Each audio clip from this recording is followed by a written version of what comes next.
Sebelum lanjut nonton video ini, jika kalian suka dengan channel Pegawai Jalanan, silahkan kalian support kami dengan cara subscribe dan klik tanda loncengnya. Silahkan gunakan headset Anda untuk mendapatkan kualitas suara yang jernih. Selamat menonton.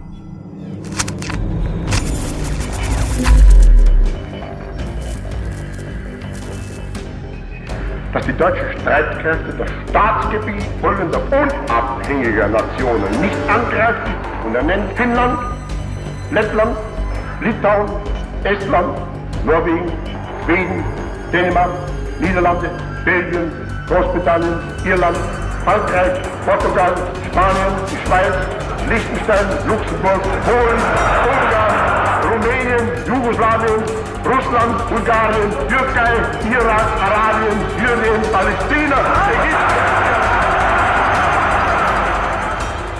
Hitler lahir di kota Braunau dekat Sungai Inn di Austria pada tanggal 20 April tahun 1889. Ayahnya, Alois Hitler, adalah seorang pegawai bea cukai, seorang PNS Austria dengan penghasilan dan posisi yang lumayan.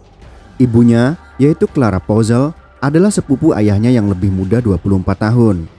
Hitler semasa kecil adalah anak yang pandai dan religius.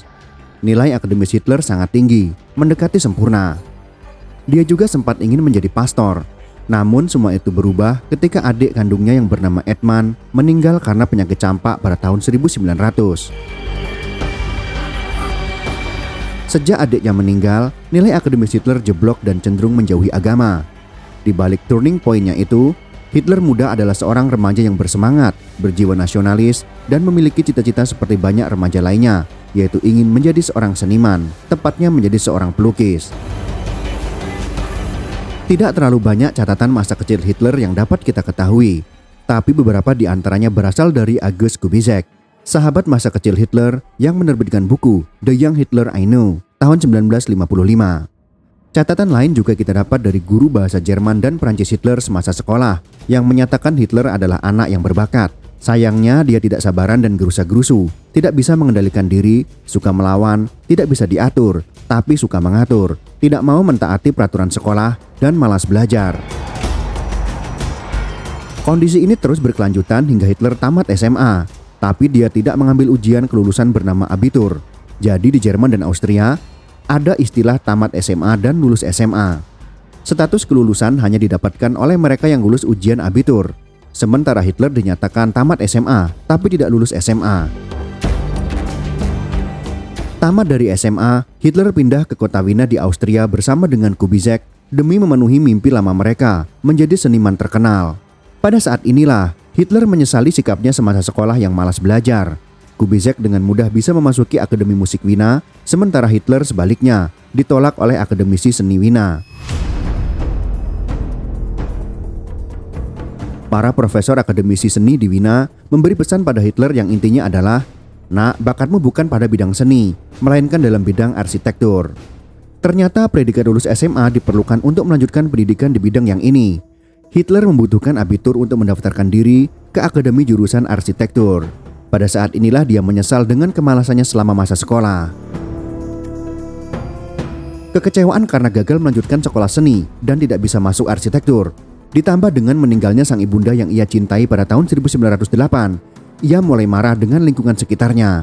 Kemarahan itu semakin terbawa oleh nuansa kota Wina yang terkenal panas dengan sentimental terhadap ras Yahudi atau antisemit yang memang telah lama berhembus sejak abad pertengahan. Ada banyak alasan mengapa orang-orang membenci kaum Yahudi. Salah satu di antaranya adalah stereotip yang melekat di masyarakat Eropa bahwa orang Yahudi itu licik, pelit, serakah, hidup eksklusif, dan berkelompok, tidak mau berbaur dengan masyarakat sekitar, dan menjaga nasab atau mempertahankan keyahudiannya serta alasan-alasan lainnya. Belum lagi sentimental yang didasari oleh pergesekan dengan perkembangan agama Kristen di Eropa. Selain itu, kebencian terhadap Yahudi juga bisa dilihat dari perspektif nasionalis, di mana ancaman pemberontakan di Eropa pada masa itu terpusat pada paham komunisme, yang mana banyak digerakkan serta dipimpin oleh orang-orang Yahudi. Menurut Kubizek, pada saat inilah pertama kalinya Hitler menumbuhkan rasa bencinya terhadap kaum Yahudi.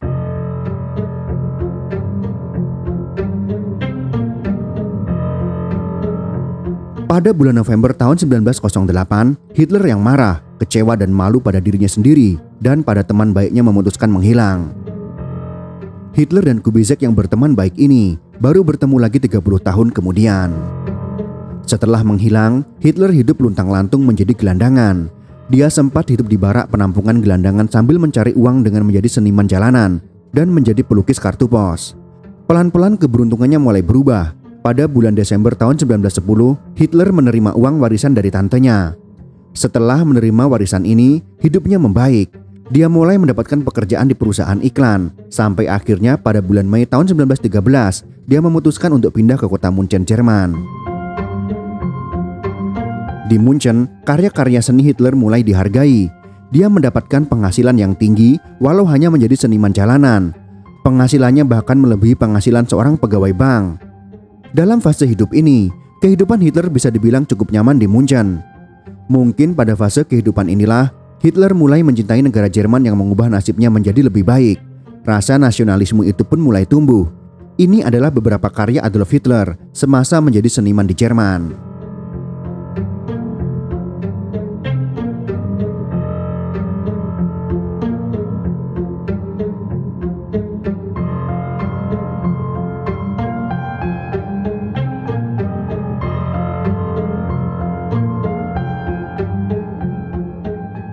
Kehidupan Hitler sang seniman lukis berubah total ketika Perang Dunia Pertama pecah pada tahun 1914.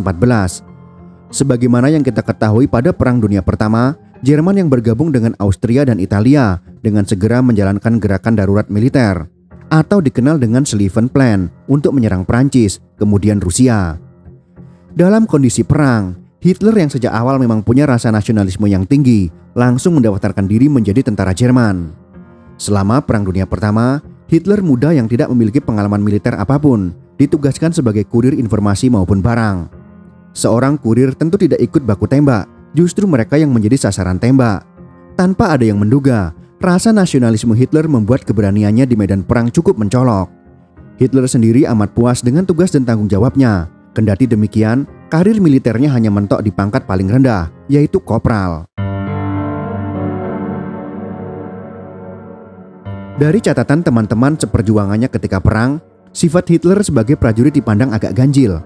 Ketika para tentara umumnya merindukan rumah, membicarakan gebetan, pacar atau istri yang ditinggalkan, dan sedikit banyak takut mati karena perang, Hitler malah tak pernah menerima surat dari rumah, tak pernah membicarakan wanita, dan tidak mengeluh sama sekali saat pasukan mereka mengalami kesukaran dalam peperangan. Dia terlihat menikmati kondisi tersebut. Buat Hitler, kedisiplinan, kebersamaan, dan sensasi seru yang didapat saat berperang jauh lebih menantang daripada hidup di Munchen yang biarpun nyaman, tapi terasa membosankan, tidak ada tantangan sama sekali. Setiap kali dia dikirim pulang karena terluka, dia selalu geram ingin kembali ke medan perang. Kendati pun berani mati dan nekat dalam perang, seorang Hitler hanyalah seorang kurir dalam medan tempur dengan modal keberanian. Pada bulan Oktober tahun 1918, Hitler cedera cukup serius oleh serangan gas sampai mengalami buta sementara. Dia dikirim ke rumah sakit dan tetap diranjang saat Jerman akhirnya menyerah pada Perang Dunia Pertama. Tentara gabungan Amerika, Inggris, Perancis akhirnya berhasil menaklukkan Jerman, Austria, Hungaria, dan Ottoman pada Perang Dunia Pertama. Negara-negara sekutu Jerman seperti Austria, Hungaria runtuh kekaisarannya. Kesultanan Ottoman yang kokoh akhirnya harus rela daerah kekuasaannya dicincang dan dibagi-bagi oleh sekutu. Jerman sendiri wajib menyerahkan semua kapal perang dan kapal dagang mereka. Bukan hanya itu, bak seperti sudah jatuh tertimpa tangga, Jerman juga wajib membayar ganti rugi kerugian perang yang mencekik perekonomian mereka selama bertahun-tahun. Belum lagi sektor militer Jerman betul-betul dikebiri alias dilemahkan agar tidak lagi menjadi ancaman keamanan negara-negara lain di Eropa.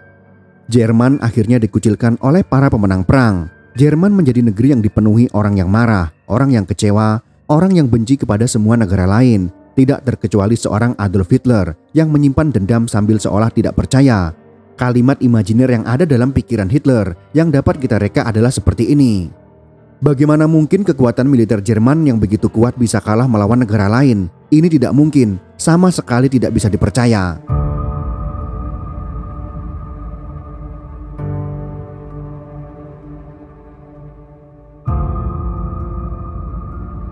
Masyarakat Jerman yang kini tercekik kesulitan ekonomi sekaligus masih belum bisa menerima kenyataan karena kalah perang. adalah masyarakat yang sangat rentan dengan hasutan, fitnah, propaganda, dan provokator. Dalam kondisi masyarakat seperti itu, pihak militer Jerman justru menyuarakan pesan propaganda kepada masyarakat, yaitu propaganda bahwa Jerman dikhianati oleh para kalangan elit politikus, sehingga menyebabkan Jerman terpaksa harus menyerah kalah. Dalam kondisi seperti itu, masalah baru datang silih berganti menimpa negara Jerman. Kalau sebelumnya masalah muncul dari pihak eksternal, yaitu kalah perang dengan sekutu, kali ini masalah baru muncul dari dalam negeri sendiri. Pada awal tahun 1919, terjadi huru-hara pemberontakan dari kaum komunis yang ingin melakukan revolusi. Tentara Jerman yang masih pincang sempat kesulitan dalam menjaga status quo dari upaya revolusi. Pada akhirnya, walaupun upaya pemberontakan komunis berhasil dihentikan, namun pemerintah mencurigai banyak lapisan masyarakat Jerman yang diam-diam pro dengan gagasan komunis, termasuk dari kalangan para tentara veteran Jerman sendiri. Menanggapi pemberontakan komunis ini, pemerintah Jerman melakukan penataran di bulan Juni dan bulan Juli pada tahun 1919. Pada saat penataran itulah, beberapa orang mendapat kesempatan berbicara termasuk Hitler. Hitler yang mendapatkan kesempatan berbicara langsung menumpahkan rasa unek-uneknya. Hitler yang nasionalis merasa harga diri Jerman telah diinjak-injak oleh musuh perang maupun paham komunis di negaranya sendiri. Larut dalam emosi, tanpa disadari, Hitler telah mempertunjukkan sebuah orasi atau pidato yang sungguh luar biasa menggugah dan memukau para pendengarnya yang memang sedang menginginkan perubahan karena kekecewaan. Inilah sebuah kemampuan tersembunyi yang mungkin selama ini tidak pernah dia sadari. Kemampuan Hitler dalam berorasi memang sangat luar biasa. Dia mampu menggugah sisi emosional para pendengar, mampu membakar semangat, sekaligus menggelitik perasaan sentimental kebangsaan dan nasionalisme dari setiap orang yang mendengar. Mungkin ada yang penasaran dengan apa isi orasi Hitler pada saat itu. Percaya atau tidak, inti dari orasinya adalah seruan penolakan terhadap kaum Yahudi yang ia percaya sebagai biang kerok pemberontakan komunis. Memang pada kenyataannya, banyak tokoh pemimpin gerakan komunis pada saat itu berketurunan Yahudi. Orasi Hitler ternyata mendapat respon positif dari para pendengarnya. Banyak orang yang terkesan, termasuk salah satu petinggi kaum intelijen militer pemerintah yang akhirnya meminta Hitler untuk menjadi intel atau informan pemerintah dan menyusup ke dalam salah satu partai politik baru yang dianggap membahayakan pemerintahan status quo Jerman, yaitu Deutsche Arbeiterpartei atau disingkat menjadi DAP. Inilah awal mula karir politik Hitler menjadi intel mata-mata partai DAP. Dari sinilah pemikiran dan ambisi Hitler untuk negara Jerman terbentuk, bahkan mengubah tatanan Eropa dan dunia, serta menorehkan sejarah yang akan selalu dikenang sepanjang masa. Sebelum melanjutkan cerita, kita sedikit mengenal latar belakang budaya Jerman yang unik. Orang-orang Jerman pada saat itu paling suka berkumpul di aula raksasa yang dipenuhi meja dan kursi panjang. Sambil berkumpul, mereka meminum bir. Mirip dengan orang-orang Indonesia, bedanya kita berkumpul di warung sambil meminum kopi, sedangkan di Jerman tentunya kopi diganti dengan bir. Gak ada bir gak rame. Mungkin itu adalah kalimat yang bisa kita imajinasikan untuk menggambarkan orang-orang Jerman kala itu. Makanya tempat berkumpul yang seperti itu disebut dengan Bierhalle atau aula bir. Karena aula ini menjadi tempat berkumpul, otomatis ini jadi tempat paling cocok untuk bergosip membicarakan orang dan tentunya juga adalah orasi politik. Di tahun 1919, ketika rakyat Jerman masih marah karena kekalahan Jerman pada Perang Dunia Pertama, Partai DAP mengadakan pertemuan rutin di salah satu Bierhalle ini di kota Munchen. Sebagai intel yang ditugaskan, Hitler mengunjungi pertemuan itu untuk membuat laporan dari isi pertemuan tersebut. Konyolnya ketika ada perdebatan antar anggota partai DAP tentang negara bagian Bayern sebaiknya memisahkan diri dari Jerman dan bergabung dengan Austria, Hitler yang berjiwa nasionalis langsung murka mendengar argumen ini dan membantahnya dengan berapi-api. Lagi-lagi kemahiran Hitler dalam berorasi membuat banyak orang terkesan, termasuk pendiri partai DAP, yaitu Anton Drexler yang secara langsung mengundang Hitler bergabung dengan DAP. Mengingat hal ini bisa menjadi langkah strategis akan tugasnya sebagai intel, Hitler langsung merespon positif ajakan tersebut. Pada awal bulan Oktober tahun 1919, Hitler menjadi anggota partai DAP dengan nomor 55. Begitu bergabung, tidak butuh lama bagi Hitler untuk menjadi magnet utama bagi para calon pengikut baru partai DAP. Ironisnya, hal itu justru membuat Hitler sempat dimusuhi oleh para seniornya. Hitler tidak gentar oleh tekanan senior, malah semakin vokal dan menunjukkan keahliannya menjaring banyak anggota baru. Hanya dalam waktu 2 bulan, Hitler berhasil menambahkan anggota DAP dari hanya 50-an anggota menjadi lebih dari 200 orang. Dalam sekejap, Hitler kini menjadi orang nomor 2 di DAP, cuma kalah dari Drexler sang pendiri. Seiring dengan awal karir politik Hitler dalam partai baru bernama DAP itu, kekacauan politik terus menyerang negara Jerman. Upaya pemberontakan atau kudeta terus mengguncang. Pada saat itulah, atasan Hitler dari Dinas Intelijen Militer mulai khawatir pada anak buahnya, malah ikut hanyut dalam aktivitas partai, bukan sebagai intel yang berpihak pada pemerintah status quo. Kekhawatiran Dinas Intelijen Jerman ternyata terbukti benar. Hitler semakin lama justru semakin larut untuk membangun gagasan-gagasan politik dalam partai DAP dan sudah betul-betul tidak menghiraukan tugasnya sebagai intel dari pemerintah. Hitler tidak peduli lagi dengan tugasnya sebagai intel pemerintah. Walaupun pemerintah mengatakan partai ini berbahaya, tapi justru dia merasa DAP lah yang memahami masalah Jerman yang sesungguhnya. Hitler merasa pemikiran dan cita-cita partai DAP sama persis dengan cita-citanya selama ini, sehingga Hitler berpikir dia harus membuat partai ini berkembang dan berpengaruh. Pada bulan Maret tahun 1920, Hitler resmi keluar dari tugasnya sebagai intel militer. Sementara partai DAP sendiri berkembang pesat menjadi ribuan anggota di bawah kepemimpinan Hitler yang sangat karismatik. Partai itu mengganti namanya menjadi National Sozialistische Deutsche Arbeiterpartie atau disingkat menjadi NSDAP. Namun lambat laun singkatan itu saja masih terasa panjang dan tidak praktis. Lama-lama banyak orang menyingkatnya menjadi Nazi. Pengaruh karisma Hitler membuat karir politiknya di dalam partai Nazi meroket. Pada tahun 1921, Hitler berhasil menebak Anton Drexler sang pendiri DAP dari kursi ketua umum dan menggantinya menjadi ketua umum partai Nazi. Di samping itu, Hitler juga berhasil mendapatkan dukungan kekuatan militer dari Jenderal Besar Erich von Ludendorff yang anti-komunis.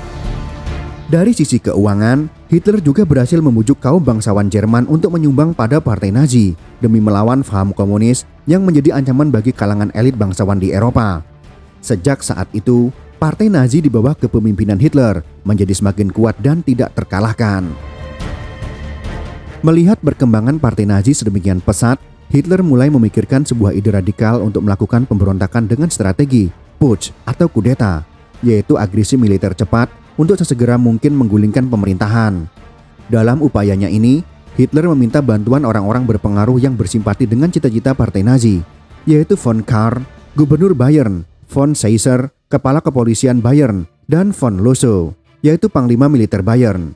Ketiga orang ini disebut Trio von. Ketiganya simpatik terhadap gerakan Nazi, namun belum sampai pada tahap terang-terangan melawan pemerintah pusat di Berlin. Merasa mendapat dukungan dari orang-orang berpengaruh, Hitler yang tak sabar akhirnya melakukan gerakan putsch dengan sembrono tanpa perencanaan yang matang pada tanggal 8 November tahun 1923. Akibatnya upaya putsch ini pun gagal total. Ketika putsch dimulai, Trio von sedang berada di Beer Hall, kota Munchen untuk bersenang-senang.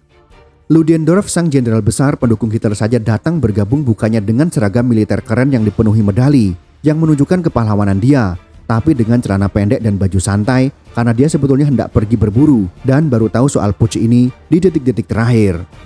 Hasilnya mungkin bisa kita bayangkan sendiri, pemberontakan yang prematur ini gagal total.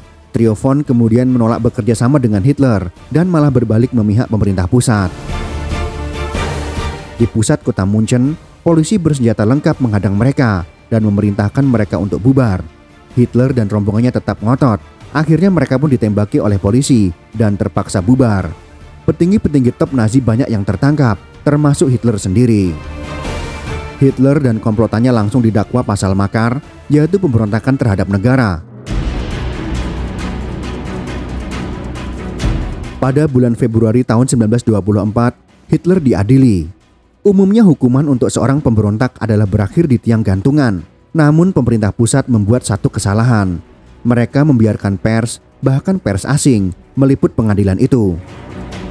Sekali lagi keajaiban orasi Hitler terjadi.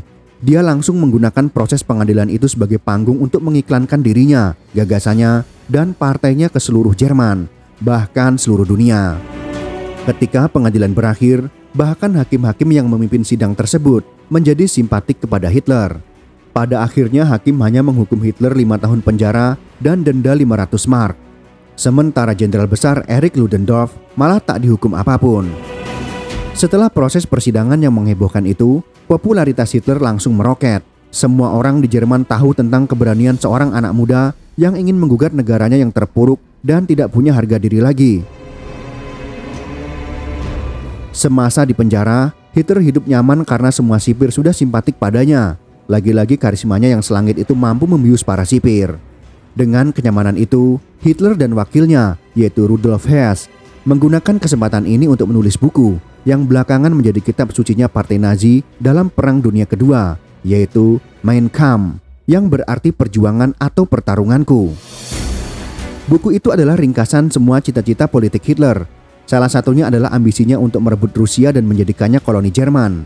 Dalam buku itu, dia juga menulis bahwa ras kulit putih atau Arya adalah ras yang ditakdirkan untuk menguasai dunia, dilengkapi dengan kebencian terhadap paham komunis dan Yahudi.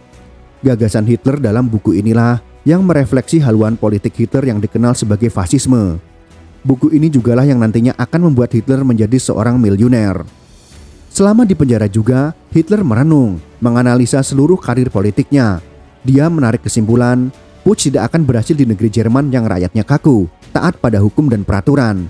Cuma ada satu jalan untuk mendapatkan kekuasaan di Jerman, yaitu lewat jalan yang sah di mata hukum, alias melalui pemilu yang legal.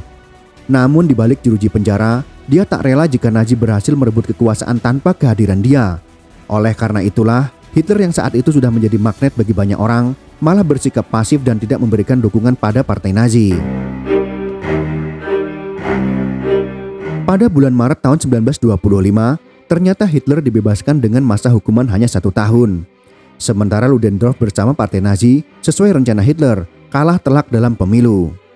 Dengan alasan kegagalan partai dalam pemilu, Hitler mendepak Ludendorff keluar dari partai Nazi dan mengambil alih posisi ketua umum. Pada tahun ketika Hitler keluar dari penjara, situasi politik sendiri sudah sedikit membaik untuk Jerman. Semua kekacauan politik akhirnya mereda. Jerman yang stabil dan aman membuat partai Nazi yang radikal makin sepi. Pengikut-pengikutnya mulai meragukan Hitler. Namun Hitler tetap meyakinkan para pengikutnya bahwa kemakmuran ini hanyalah semu, hanya sementara. Kondisi kestabilan politik ini sempat membuat partai Nazi kalah telak dalam pemilu Mei tahun 1928. Untungnya para pengikut Hitler masih tetap setia dan bersabar menunggu kesempatan mengambil alih hati rakyat untuk memenangkan pemilu.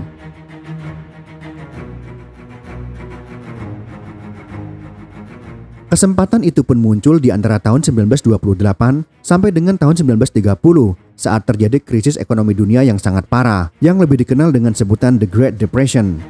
Dalam kondisi ekonomi yang parah, partai-partai politik di Jerman berpikir keras untuk menawarkan solusi kebijakan ekonomi pada rakyatnya. Akibatnya, parpol-parpol tersebut mulai terpolarisasi kedua poros kebijakan ekonomi yang bertolak belakang. Sebagian ke arah kiri, yaitu komunis, sebagian ke arah kanan, yaitu nasionalis dan agama. Partai Nazi yang berhaluan ekstrem kanan atau nasionalis mengambil kesempatan ini untuk terus melancarkan kritik ke segala arah, baik pada pemerintah pusat maupun lawan politiknya dari partai komunis. Puncaknya adalah pada bulan Maret tahun 1930, ketika kabinet Jerman gagal merancang APBN yang diwarnai dengan praktek transaksi bagi-bagi kekuasaan atau politik dagang sapi. Kepercayaan rakyat terhadap pemerintah terus menurun. Tentu saja Hitler mengambil keuntungan dari situasi ini. Ini adalah kalimat imajiner Hitler agar kita mudah memahami situasinya. Lihat, demokrasi itu bobrok hanya menghasilkan keributan yang tidak ada ujungnya. Demokrasi itu cuma sistem politik yang korup. Lihat kehebatan Jerman di masa lampau. Partai Nazi bercita-cita untuk mengembalikan martabat dan harga diri negara, menjadikan Jerman jaya kembali, seperti sebelum kalah perang melawan sekutu. Semua slogan politik tersebut tentu saja ditutup dengan kalimat, pilih Partai Nazi, supaya kita bisa menghancurkan sistem demokrasi yang busuk ini dan mengembalikan kejayaan Jerman. Bagi banyak kalangan sejarawan, ada satu hal konyol dalam kampanye politik Hitler. Hitler tidak pernah mengkampanyekan strategi ekonomi untuk memperbaiki krisis ekonomi. Dia tidak pernah menawarkan solusi praktis, menjanjikan kebijakan tertentu, atau gagasan-gagasan konkret dalam pidatonya. Hitler tahu betul bahwa akan jauh lebih mudah, jauh lebih efektif berpidato yang menggugah emosi para pendengarnya tentang bagaimana rendahnya mental rakyat Jerman saat itu yang dihantui rasa takut dan putus asa akibat krisis ekonomi dan lain sebagainya. Kemudian Hitler juga menawarkan harapan romantisme masa lalu mengembalikan kejayaan Jerman menjadi negara yang ditakuti dan disegani negara-negara lain, dan hal-hal emosional lainnya yang jelas bukan gagasan-gagasan yang rasional dan intelektual. Rakyat Jerman yang sedang kesal, frustasi dan marah karena krisis ekonomi akhirnya terbuai dengan janji dan harapan pada sosok Hitler dan Partai Nazi. Ketika pemilu diadakan di bulan September tahun 1930, Partai Nazi meningkatkan kursi DPR-nya dari 12 menjadi 107 dari 577 kursi. Partai Nazi menjadi juara 2, cuma kalah dari Partai Demokrat yang mendapatkan 143 kursi. Walaupun jumlah kursi di parlemen meningkat drastis, tapi tetap saja Nazi belum menjadi penguasa nomor wahid di Jerman. Krisis ekonomi terus berlanjut. Kekuasaan Nazi sudah cukup kuat tapi masih tanggung. Tinggal sedikit lagi, Nazi bisa menguasai seluruh Jerman. Hitler sendiri kemudian menimbang-nimbang apakah dia harus mengambil alih negara dengan membuat Nazi menjadi partai mayoritas mutlak, ataukah dia harus mencoba membuat revolusi dengan kekuatan yang lebih besar seperti tahun 1923. Akhirnya Hitler memutuskan untuk mengambil jalan ketiga, yaitu dengan mengambil jalan non-kooperatif dengan cara menyabotase suara bulat di parlemen.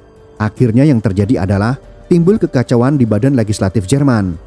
Setiap kali parlemen menggodok kebijakan baru, apapun isinya, Hitler memerintahkan seluruh anggota partainya walk out setiap kali ada voting.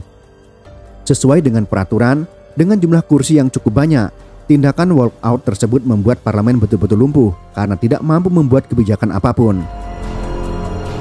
Pemerintah Perdana Menteri Brüning sebagai eksekutif kini tak bisa berbuat apa-apa karena tersandra oleh sisi legislatif. Pada bulan Maret tahun 1932, diadakanlah pemilu presiden. Hitler mendapat suara cukup tinggi, tetapi masih tetap kalah dari Paul von Hindenburg. Begitu jadi presiden lagi, Hindenburg memberikan posisi Perdana Menteri kepada Franz von Papen. Masalahnya Papen ini tak punya partai, sehingga si Perdana Menteri baru ini tidak didukung oleh parlemen sama sekali. Hindenburg terpaksa melaksanakan pemilu dini pada bulan Juli tahun 1932. Kali ini Partai Nazi jauh lebih siap. Keadaan pun memanas. Pemilu dihiasi dengan banyak insiden bentrokan fisik antara Satgas Partai Nazi atau SA dengan lawan politiknya dari paham komunis. Bentrokan ini bukan cuma perkelahian biasa antar pendukung partai saja. Lebih dari 100 orang terbunuh dalam berbagai insiden. Pada pemilu kali ini, Partai Nazi menang telak. Mereka berhasil merebut 230 kursi. Sementara jumlah suara partai juara bertahan, yaitu Partai Demokrat jeblok, cuma mendapat 133 kursi. Semua partai lain panik dan menolak bekerja sama dengan partai radikal ini. Karena belum memiliki mayoritas mutlak, yaitu 50% plus 1, Hitler belum mendapatkan apa yang dia mau.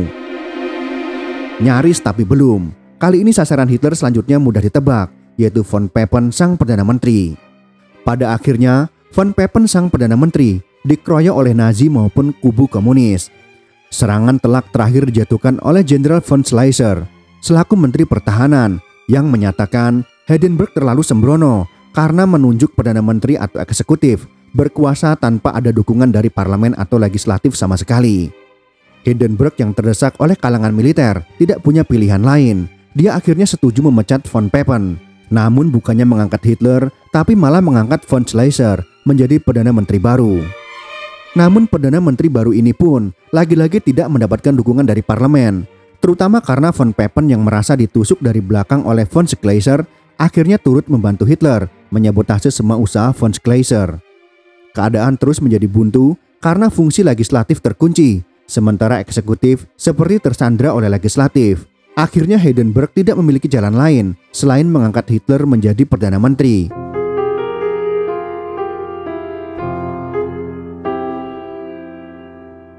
Melihat pilihan sudah habis, Hindenburg dengan berat hati mengangkat Hitler menjadi Perdana Menteri pada tanggal 30 Januari tahun 1933. Sebagian orang di pemerintahan menilai bahwa setiap orang yang radikal ketika masih oposisi umumnya akan melunak dan menjadi moderat begitu dia menjabat dan memiliki tanggung jawab politik. Namun ternyata dugaan itu keliru luar biasa. Tanpa sadar mereka sudah menyerahkan masa depan Jerman dan Eropa, bahkan dunia, ke tangan seorang radikal bernama Adolf Hitler. Baru saja berkuasa, Hitler dan sekutu-sekutu barunya mengadakan pemilu parlemen lagi. Berbeda dengan pemilu-pemilu sebelumnya, Kali ini partai Nazi menguasai semua aparatur negara.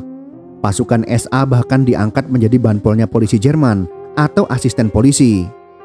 Kali ini tidak ada lagi yang menghalangi pasukan SA untuk menyerang, menghajar, bahkan membantai orang-orang dari partai komunis secara terang-terangan. Pemilu ini kembali dimenangkan oleh Nazi yang mendapatkan 288 kursi. Menggunakan kekuasaannya sebagai Perdana Menteri, Hitler akhirnya melarang keberadaan partai politik lainnya selain Nazi. Namun dia belum berkuasa mutlak. Presiden Hindenburg yang disegani oleh militer dan rakyat Jerman masih bisa memecatnya. Hindenburg sendiri bersumpah, selama saya masih hidup, jangan harap si kopral itu bisa memimpin Jerman.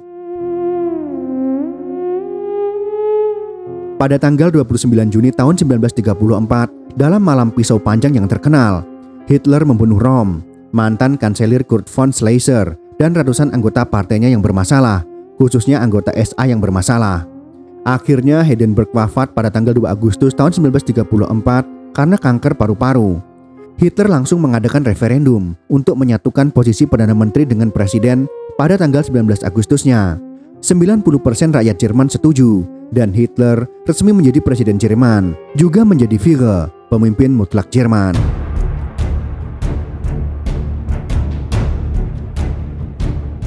Pada tanggal 15 September tahun 1935, pengesahan Undang-Undang Nuremberg mencabut kewarganegaraan Jerman bagi orang-orang Yahudi dan melarang mereka menikah atau mempunyai hubungan dengan orang-orang yang berdarah Jerman atau memiliki hubungan darah. Meskipun Nazi berusaha untuk menurunkan penganiayaan terhadap orang-orang Yahudi untuk menenangkan komunitas internasional selama Olimpiade Berlin tahun 1936, di mana atlet-atlet Jerman Yahudi tidak diizinkan untuk berkompetisi, keputusan-keputusan tambahan yang dikeluarkan pada beberapa tahun berikutnya mencabut hak-hak orang Yahudi dan mencabut hak politik dan juga hak-hak sipil mereka. Selain gerakan antisemitisme yang meluas, pemerintahan Hitler juga berusaha membangun dominasi budaya Nazisme dengan membakar buku, memaksa surat kabar gulung tikar, menggunakan radio dan film untuk tujuan propaganda, serta memaksa guru di seluruh sistem pendidikan Jerman untuk bergabung dengan partai tersebut. Sebagian besar penganiayaan Nazi terhadap orang Yahudi dan sasaran lainnya terjadi di tangan Geheime Staatspolizei atau dikenal dengan Gestapo atau polisi rahasia negara, sebuah cabang SS yang berkembang selama periode ini. Pada bulan Maret tahun 1936, bertentangan dengan nasihat para jenderalnya, Hitler memerintahkan pasukan Jerman untuk menduduki kembali tepi kiri Sungai Rhine yang telah didemilitarisasi. Selama 2 tahun berikutnya, Jerman menjalin aliansi dengan Italia dan Jepang, mencaplok Austria, dan bergerak melawan Cekoslovakia, pada dasarnya tanpa perlawanan dari Inggris Raya, Prancis, atau komunitas internasional lainnya. Setelah ia mengukuhkan aliansi dengan Italia yang dikenal dengan Pact of Steel pada bulan Mei tahun 1939, Hitler kemudian menandatangani Fakta Non-Agresi dengan Uni Soviet, yaitu perjanjian untuk tidak saling menyerang. Pada tanggal 1 September tahun 1939, pasukan Nazi menginvasi Polandia, pada akhirnya mendorong Inggris dan Prancis menyatakan perang terhadap Jerman. Setelah memerintahkan pendudukan Norwegia dan Denmark pada bulan April tahun 1940, Hitler mengadopsi dan melaksanakan rencana yang diusulkan oleh salah satu jenderalnya untuk menyerang Prancis melalui hutan Ardennes.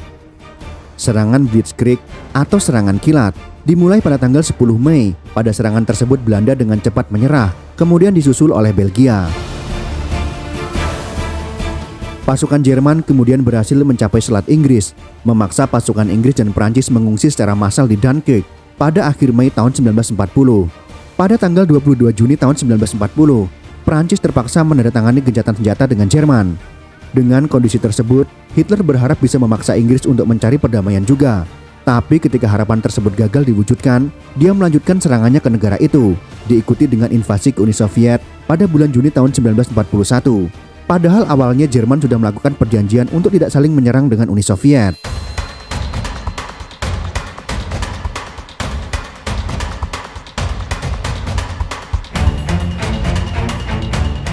Setelah penyerangan Pearl Harbor oleh Angkatan Udara Jepang pada bulan Desember di tahun yang sama, Amerika Serikat menyatakan perang terhadap Jepang, dan aliansi Jerman dengan Jepang menuntut agar Hitler juga menyatakan perang terhadap Amerika Serikat.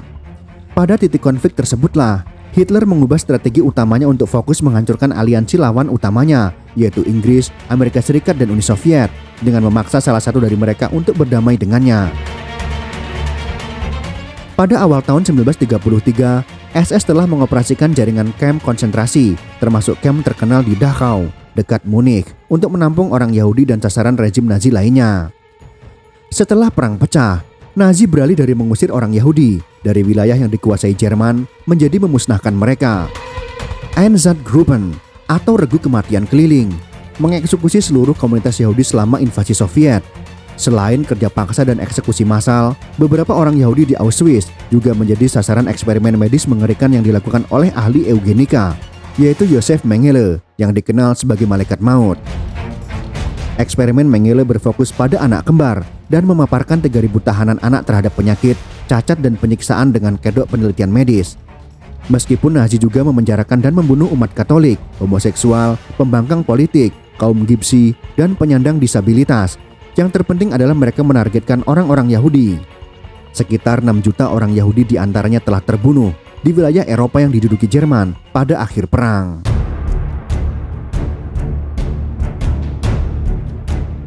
Dengan kekalahan di El Alamein dan Stalingrad, serta pendaratan pasukan Amerika Serikat di Afrika Utara pada akhir tahun 1942, gelombang perang berbalik melawan Jerman.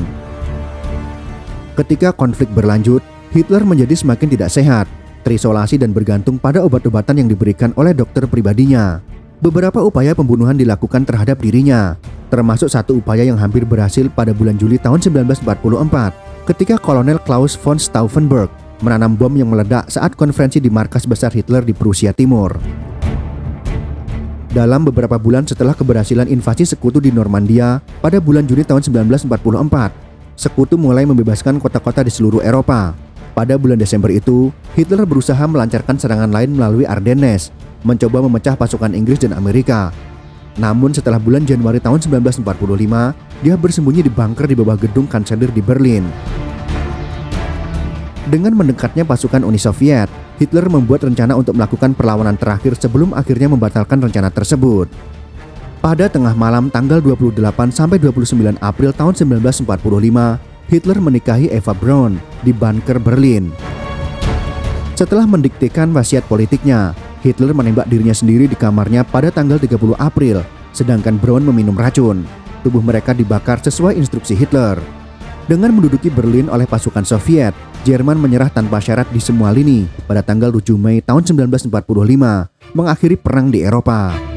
Pada akhirnya, Tausendjährige Reich yang direncanakan Hitler hanya bertahan selama 12 tahun, namun mendatangkan kehancuran dan penghancuran yang tak terduga selama waktu tersebut, bahkan selamanya telah mengubah sejarah Jerman, Eropa, bahkan juga dunia. Itulah sekelumit kisah tentang Hitler, dari gelandangan menjadi seniman, kemudian malah menjadi malapetaka bagi dunia. Silahkan berikan tanggapan teman-teman semuanya pada video ini. Sumber bacaan kami sediakan dalam deskripsi video. Jika kalian suka dengan video ini, silahkan berikan jempol ke atas. Dan jika kalian menganggap video ini bermanfaat, maka bagikanlah untuk teman-teman Anda yang lain. Terima kasih sudah menonton.